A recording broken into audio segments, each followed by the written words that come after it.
गर्मियां नहीं पैंदियां, load shedding बहुत हो रही सी।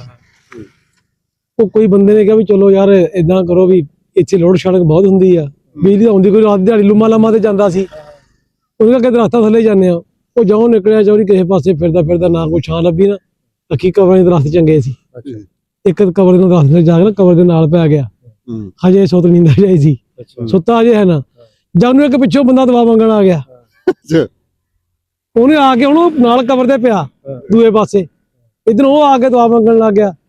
ਕਹਿੰਦਾ ਕਬਰਸਤਾਨ ਵਾਲਿਓ ਤੁਸੀਂ ਮੰਜਦੇ ਮਕਸੂਦ ਤੇ ਚਲੇ ਗਏ ਆ, ਅਸੀਂ ਵੀ ਆ ਕੀ ਥੋੜੇ ਮਗਰ ਆਉਣ ਵਾਲੇ ਆ। ਉਹ ਪਰੇ ਪਿਆ ਸੀ, ਉਹਨੂੰ ਕਿਹਾ ਅੱਡੀ ਕਾਹਦੀ ਤੂੰ ਅੱਜੇ ਨਾ ਜਾ, ਅੱਡੀ ਕਾਹਦੀ ਆ ਤੂੰ ਭਾਈ ਅੱਜ ਹੀ ਨਾ ਜਾ। ਉਹਨੇ ਦਵਾ ਉੱਥੇ ਸਿੱਟਦੀ ਵਿੱਚ ਬੜੇ ਦੀ ਪਿੰਡ ਨੂੰ ਹੋਇਆ। ਸਾਈਕਲ ਮੁੜ ਕੇ ਲੋਕ ਲਗਾਏ ਚੜੀ, ਉਹਦਾ ਡਰ ਗਿਆ। ਹਾਂ ਮੈਂ ਆਪ ਜਿੱਦਾਂ ਇੱਕ ਮਾਸਟਰ ਦਾ ਨਹੀਂ ਬੜਾ ਮਸ਼ਹੂਰ ਵਾਕਿਆ, ਉਹ ਜਾ ਕੇ ਕਬਰਾਂ ਚੋਂ ਨਿਕਲਦਾ, ਸਟੂਡੈਂਟ ਉੱਤੇ ਬੈਠੇ ਹੁੰਦੇ, ਮਾਸਟਰ ਅਬਦੁਲ ਗਫੂਰ, ਉਹਨੇ ਕਿਹਾ ਅਸਲਾਮ ਵਾਲੇਕੁਮ ਯਾ ਅਹਿਲਲ ਕਬੂਰ। ਸਟੂਡੈਂਟ ਤੇਰੇ ਵਰਗੇ ਸੀਗੇ ਥੋੜੇ ਬਦਤਮੀਜ਼, ਉਹਨੇ ਕਿਹਾ ਵਾਲੇਕੁਮ ਸਲਾਮ ਮਾਸਟਰ ਅਬਦੁਲ ਗਫੂਰ। ਉਹਨੇ ਜਵਾਬ ਸਿੱਟਦੀ। ਚੋਰ ਚੋਰੀ ਕਰ ਰਿਹਾ ਸੀ ਨਾ ਕਿਤੇ, ਪਿੱਛੋਂ ਜੇ ਲੱਗੀ ਪੁਲਿਸ ਜਿੱਦਾਂ ਆਪਾਂ ਇੱਥੇ ਖੜੇ ਆ, ਧੁੰਦ ਪਈ ਸੀ। ਉਹਨੇ ਕਿਹਾ ਚਲੋ ਨੱਠਦੇ ਰਹੇ ਪੁਲਿਸ ਵਾਲੇ ਮਗਰ।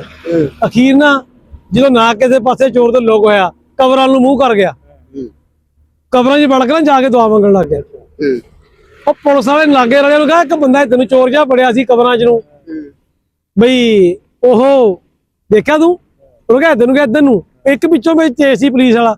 ਉਹਨੇ ਕਿਹਾ ਇਹੀ ਆ। ਉਹ ਕਿਹਾ ਨਹੀਂ ਜੀ ਮੈਂ ਦੁਆ ਮੰਗਣ ਆਇਆ। ਉਹ ਕਿਹਾ ਕਿਹਦੀ ਕਬਰ ਆ? ਕਹਿੰਦਾ ਜੀ ਮੇਰੇ ਅੱਬਾ ਜੀ ਦੀ ਆ। ਜਾਂ ਥੱਲੇ ਨੇ ਕਿਹਾ ਕਬਰ ਐਨੀ ਕੁ। ਉਹਨੇ ਕਿਹਾ ਇਹ ਕੀ? ਕਹਿੰਦਾ ਮੇਰੇ ਅੱਬਾ ਜੀ ਬਚਪਨ 'ਚ ਬਹੁਤ ਹੋ ਗਏ ਸੀ।